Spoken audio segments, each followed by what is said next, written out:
Welcome back to Sledgehammer Horror, guys. I am Ken Sledge, and let's talk horror. Now, today I am joined by the amazing Thomas A. Fowler. Thomas, how you doing today, man? Doing great. How about you? I'm doing very well. So some of you may know Thomas already from our episode defending the incredible remake of Night of the Living Dead. So he has been on the channel before, so I figured let's bring him back for something like this. So before we get started, though, I would like for the people that don't know you to get to know you a little bit better. Thomas is a filmmaker and award-winning screenwriter and author. He started writing early in life, with high school, the plays, theater, things like that. And then transitioned into filmmaking with his first feature, The Code: Legend of the Gamers. Now, that's a mockumentary about video games. So, what can you tell me a little bit about the video gamers, about, The Code? Obviously spoiler free because I want people to go and check it out, but what gave you the idea to want to do this? So we were doing a dinner theater production of Harvey. My wife was directing it. Well, at the time, girlfriend, and now wife. And she needed me to be her lead because she cast somebody in the role of Elwood P. Dowd, which is the lead that was Jimmy Stewart in the movie. He dropped, and so I ended up being the lead. The cast just got along so well. And at the time I was doing freelance video production, and we knew we wanted to make a feature film. And the cast of Harvey, we got along so well that I basically just thought of an ensemble comedy around video games, because we were all just big video game nerds anyway. We were hanging out doing video game parties, the Rock Band, Guitar Hero. That's where I'll date we're in this time era, right? And so I just wrote roles for them, and I was a huge fan of The Office, as well as mockumentaries like Best in Show, This is Spinal Tap, Mighty Wind. And so I did the three teams of gamers that are basically the featured documentary guys. And it was one of those shoots that was completely just bare bones budget. I was making lasagnas the night before for catering the next day. Our actors were boom mic operators, things like that. We always had a recurring joke of instead of smooth operator the song, we said, I need a boom operator. Stuff like that. So, nice, man. So, we shot it. It looks exactly as expensive as it was, but we were also really proud of it. We just loved spending that summer together, because I was just out of college. My wife was trying to finish up her bachelor's degree, all that kind of good stuff. So it was it was just fun to think of who I could write the characters for. Basically, it was all the people that I love spending time with. That's awesome, man. And that kind of transitioned into, it built you up. You became an award-winning author as well. Featured in over 14 publications, from short stories to full-length feature novels. But not just that, still with the acting, still with the directing, still being a filmmaker. You've wrote multiple scripts during the pandemic, became a quarter and semifinalist in the Chicago competition, respectively. You're doing the Chicago Screenplay Awards and Outstanding Screenplays. What is the hardest thing to you to be a transition between an author and a screenwriter? What is the differences? Because a lot of people think, oh, you're writing books, you're writing screenplays. Those are the same thing. What is the differences for you? What's the hardest thing to combat the two of them? Yeah, the biggest transition for me was when I first started writing stories and novels out of plays and film, because that's where I started, was descriptions and setting. Because when you're doing plays, when you're doing movies, a lot of that gets figured out during the actual production of the play or the movie, right? So when I first started writing novels, I joined a critique group because I knew I needed other authors to give some input, help me guide that discussion. And basically the first feedback on my first draft of my novel was, dialogue is great, the characters feel so believable, I don't know what the hell's going on, right? So it's just one of those things where you have to learn how to write just a little bit better and a little bit smarter. And now I also do some day work in advertising and also with film. Sometimes now the problem is I also need to learn to shut up. Because when you write a novel, you've got 100,000 words, and in screenplays and in advertising, you have to get quick. You have to get points across really fast. So it's one of those things that you always have to kind of keep the medium that you're working in mind, and also just admit that you might have some fundamentals of storytelling down, but you're still going to need to learn the rules of the medium that you're transitioning over to. So. Sure. And like you said, when you're doing these two different things, it's a whole different universe working on these two things. But you did get, like you said, all the awards that you've had, over 14 publications in the short stories. You also, your short script slasher sessions is an official selection for Day of the Dead Film Festival, which is incredible. It's also a finalist at Lit Scares International Horror Film Festival and won Best Short Story Script at this year's Tokyo Horror Film Festival. So it's not like you're just like, I'm going to be a writer and then I'm going to attempt this other thing. You're mastering the crafts of both of them, as well as being an assistant director on Demons for Hire. So I want to talk real quick because me and you have had this conversation a little bit, but Slasher Sessions. Can you tell people, obviously spoiler free, about what we'll be doing on that couch with all these guys? Yeah, for sure. So Slasher Sessions is a really fun comedy that I wrote. I have a feature film version written as well, but right now I'm circulating the short because we're hoping to film it next year. And the basic summary is that a final girl has developed a therapy session where she's trying to convert former slashers. And the whole tagline is, let's go from killing to caring. And so she's sitting down with 5 notorious slashers. They're all made up because obviously to gain the rights to Michael, Jason, Freddy, etc. would be a nightmare I don't want to undertake. That would be the rest of my filmmaking career, basically, to try to secure those. So I've made completely new original slashers, and the 5 of them are all sitting down trying to see if they can actually understand what caused them to start slashing to begin with, and if they can actually get from killing to caring. That's amazing, man. And I can't wait to check it out. I'd love to have you back on when you're starting to, any of the fundraising for the campaign. Please let us know. And the best way you guys can stay up to date with that, if you're not already, is by following Tom on social media. So make sure you click these links down in the description. All his social media links are down there. So make sure you're following him so you can stay up to date on everything he has coming up in the future, not only the things that he has done in the past, but while we're talking about the past, now here for a second, we know that in the future you've got Slasher Sessions coming. We know some of the things you've done right now. But now, Thomas, I would like to go back to the past and talk about what got you started in the horror genre, your first horror movie. And Thomas, the first horror movie you watched was? Godzilla 1984, or depending on which version you watch, Godzilla 1985, or Return of Godzilla. It's got 3 different names because a lot of times they've made multiple versions. But yeah, the short version is Return of Godzilla, is how it's officially titled from the original Japanese version. And it's one of those films that, especially, for us that were born in the 80s, it was very integral to us. So do you remember about how old you were the first time you had seen it? I would have been about 7. It's just because that was the summer just before we left South Carolina, where we were living at the time. And I almost call that like the summer that introduced me to horror, because that summer I also remember I saw King Kong, the original 1933. And also saw Jaws for the first time. And that one also terrified me because we had a pool in South Carolina, because everybody did. And I didn't want to go in the pool for it. So well, it's an amazing triple creature feature right there. King Kong, Godzilla, Jaws, getting all the creature features all in at one point. So we know you were fairly young the first time that you had seen these films, but do you remember who you were with when you watched them? Yes, I remember I was hanging out with all my friends when we watched Godzilla, The Return of Godzilla.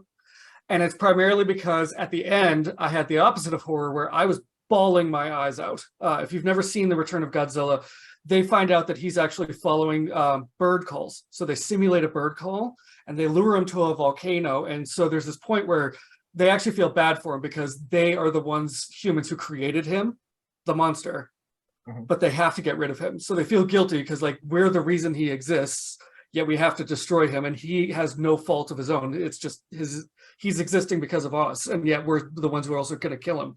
And so there's this long 2-minute sequence where he is just roaring and screaming, and it's like slow motion falling into this lava pit. And so for me as a 7-year-old, I was just bawling my eyes out and embarrassed that I was crying in front of my friends. Now, granted, now that I've become a more sensitive guy, I have 0 problems crying in movies and stuff. I'm the first one to start doing the oh yeah in a movie now. But yeah, so I distinctly remember it was with a group of friends, and my dad had to just tell me it's okay, he'll be back. He always is, because that's true. Right. So he'll be back. He gave me the reassurance that I needed. So well, I mean, and we talk about, scenes that affect us, and they're not always, the scariest scenes or the funniest scenes or the saddest scenes, but do you remember which scene it was in Godzilla 84 that affected you the most at a young age?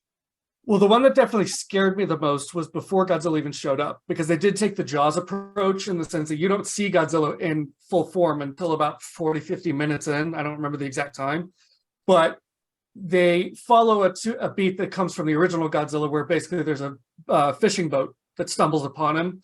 So initially it's all raining, lightning, thunder, and you hear the roar, right? and then you cut away.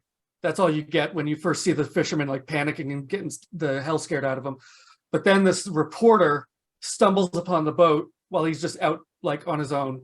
And he goes into this abandoned boat, at least he thinks it's abandoned, and he starts discovering like just dead bodies everywhere. And the thing is that there were actually these like creatures that latched on and ate off of Godzilla's skin. So they became irradiated and they became these huge, giant, like almost beetle looking things. If you remember Bubba Hotep, that beetle that came after him, Yeah. think about that, only about this big, right? Right. So they were irradiated and huge, and they were sucking the blood off of these fishermen. So these fishermen, like the ones who died, are just like, they looked almost like Raiders of the Lost Ark style skeletons, where like skin was all dried and eyes were gone. And it's because they basically all died from a combination of radiation poisoning and having their blood sucked out of them by these like sea louses. And they lit it so well because when you went into the bottom of the ship, there's no windows, it's just the flashlight. So they lit it just enough to give you that atmospheric tone where you're just like, I don't like it, I don't like it, what's happening? Right. And then of course you see like the creatures kind of like looming in the back, you know, those little alien style shots that, you know, it calls back to like the old Ridley Scott Alien and stuff like that, right? Now granted, the effects have aged for sure, because they were practical. They were little like robotic, you know, controlled monsters and stuff. But at the time when you were 7 years old, forget it. So Right. yeah. See, and that's the big thing. Like I have a lot of people that tell me, you know, Godzilla, King Kong, these are not horror movies. And I'm just like, are you like this is the epitome of horror to me. These are creature features 100%. And you see a moment like that, especially at a young age, where you're seeing all these dead bodies and these monsters essentially that have sucked the blood clean out of these people. Hell yes, this is horror. This is horror 100%. So you know, Godzilla is obviously ever expanding. We're still getting movies today, you know, Godzilla versus Kong, things of that nature. Are you a fan of the newer remakes / reboots of the Godzilla franchise? Yes, I am one of those guys who I will take Godzilla in any form, like, because some of them are not. Like Godzilla versus Megalon was the other VHS I owned as a kid. I had this Godzilla and Godzilla versus Megalon, and that one is as little horror as humanly possible because there is basically like a sunken Atlantis with a giant beetle called Megalon. They call the space people, and that's literally the line, call the space people and tell them to send Gigan. So then they send out a Cyclops space monster. Then there's Jet Jaguar, who's a robot created by humans, and he can like grow to like monster size, and he tag teams with Godzilla. It's so absurd. So I'm one of those guys who like I had both almost versions of Godzilla as a kid. So as a result, I'm okay with whatever Godzilla we get, right? So I enjoyed Godzilla versus Kong because I think that they just embraced, let's just make it like a WrestleMania match. That was honestly like the first over the top we can make it. Exactly. I'm all for it. I'm also stoked for the new Japanese one that's coming out in December of this year, Godzilla -1, because that's taking place right after World War II. They're going back to the roots. It looks terrifying because it's just people literally like running for their lives right after World War II hits and stuff. So I'm stoked as hell for that one. So it's kind of those things where it's like, I don't care. Give me, you know, my fine dining Godzilla, which is like Shin Godzilla, the original Gojira from 1954 that has all these societal reflections and allegories for like human problems, because that's what Godzilla 84 did as well. But also give me my like fast food cheeseburger cinema. You know, I don't care. I like all the monsters. So yeah. Well, I mean, and these are movies that affected a lot of us at a young age. And I've always been a big fan of the creature features, especially over the top King Kong, Godzilla, Mothra, these type of things, you know, because we grew up also, you know, Transformers, Thundercats, like they were all kind of like creature feature-esque in their own way. Mm-hmm. And do you remember what your favorite scene from Godzilla 84 is? You know, I really do think it is the ending with the volcano, just because it just draws up so much emotion out of me. Like even still, I rewatched it before we chatted just so that I can make sure I got refreshed. Especially because I hadn't seen the actual original Japanese version without Raymond Burr inserted. Because they did that in the 54 and Return of Godzilla, where they basically filmed Raymond Burr for us dumb Americans who couldn't get it, you know, or didn't want to deal with, you know, they tried to Americanize the films. And it was like really great because it just had a lot more discussion about like the problems of the Cold War in 1984 and things like that. Because I also really loved the discussion between all of the diplomats, because you had Russia, America, and Japan arguing about whether they should use a nuke against Godzilla. and they were saying you and the Russians and Americans were pushing him, and then the Japanese diplomat was like, yeah, but what if he was stepping into Moscow or into Washington? Would you be saying the same thing? And stuff, because at the time they were literally stuck in the middle between Russia and America. They were right in between the two of us while we were getting ready to just nuke each other to oblivion.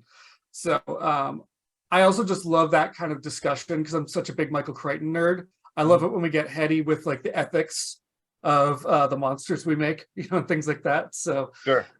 That's always a big jam for me. Awesome. And especially like you said, these movies are not just a giant monster. It seems like every single one of these has some type of underlying social issue that they're trying to tackle with all of these movies, and they just mask it behind a giant monster, which is the best way to tackle any type of social issues. Don't shove it in my face. Make me scared of a monster and understand it. So we talked about, Godzilla is a huge franchise now. It really is. Is 84 your favorite in the franchise, or is there one of the newer ones, or maybe even the OG that is like one that touches you a little more? No, for me, it's still the original of 1954. Like I went to go see a re-release at the Alamo Draft House here in Colorado, and I just love it. It's just so hard to beat like how important that movie was, and just how it kind of like gave birth to it all. And like one of the reasons I also love the Japanese version of Gojira, which is 1954, versus Godzilla King of the Monsters, which is 1956 when they forced Raymond Burr in, right? And it's funny because at the time I never caught it as a kid, but then once I watched it now, I'm just like, oh my God, you could tell this was like filmed completely away from anything else, right?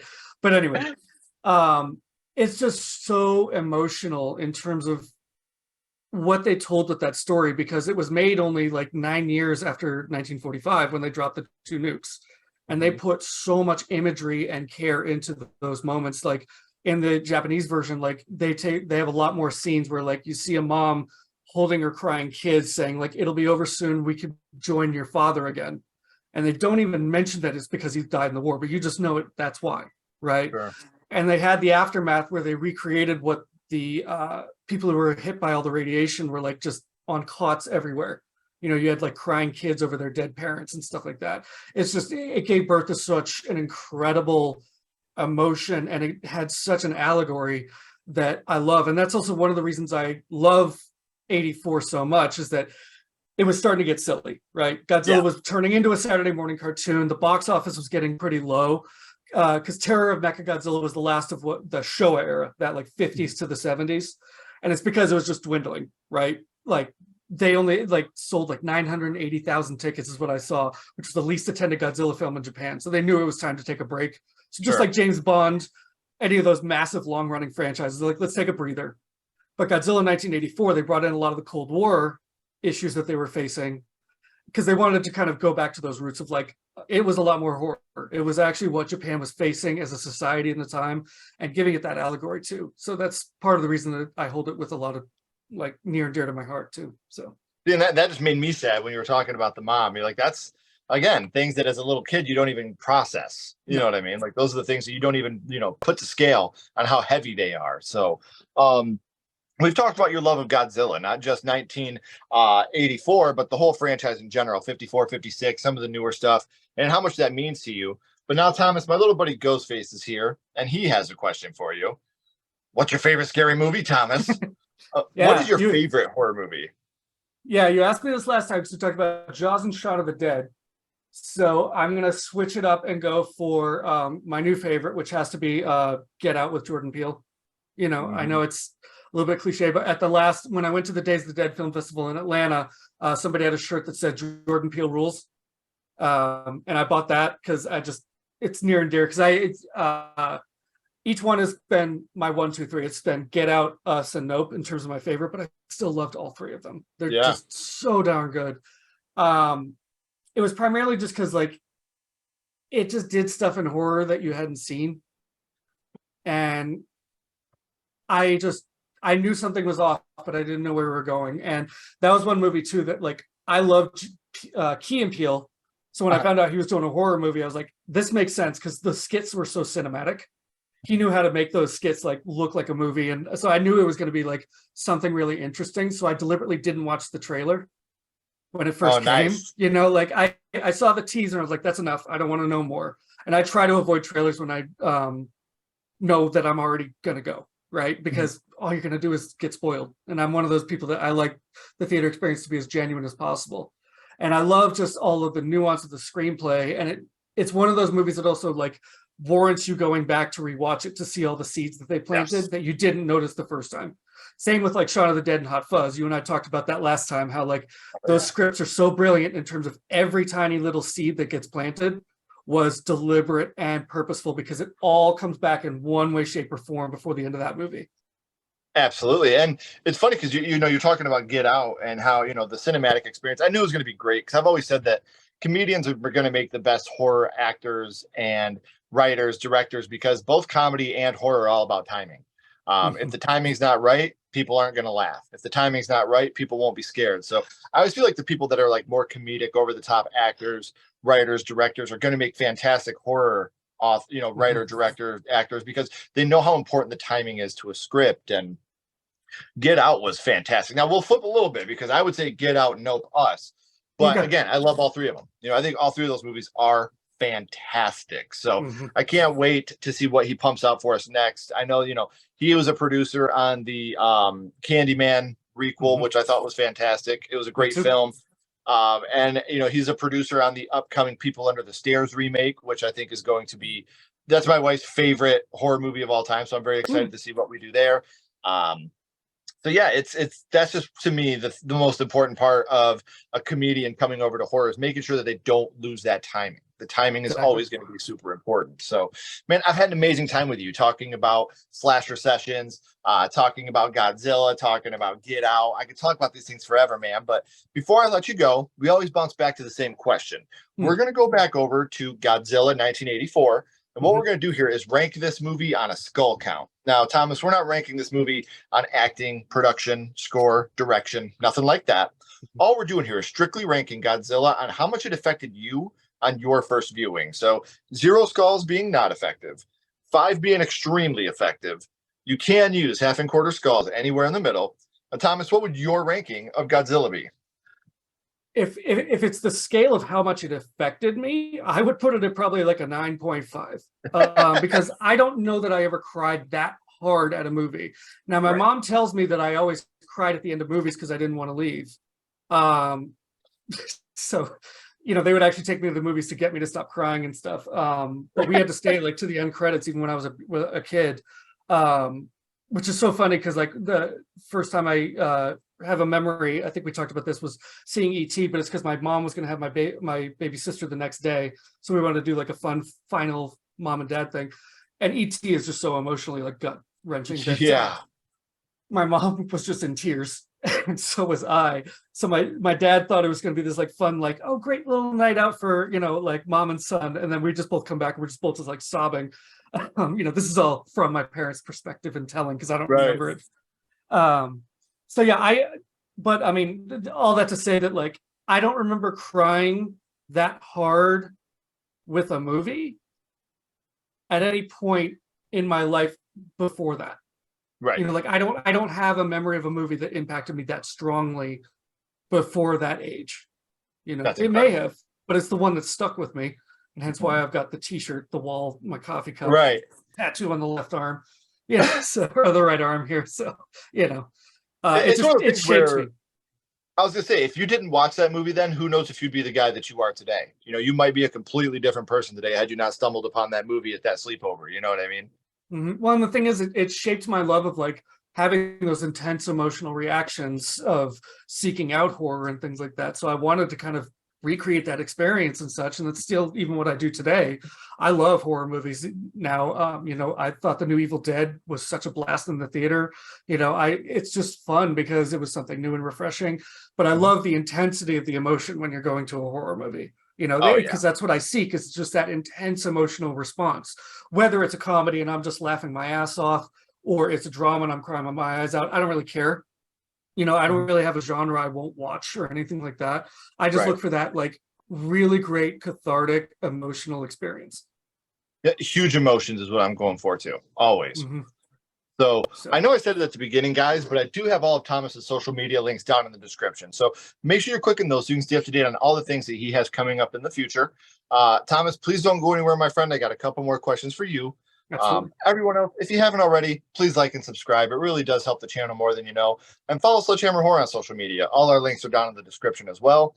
But until next time, keep talking horror, stay what you are, and we'll see you guys soon.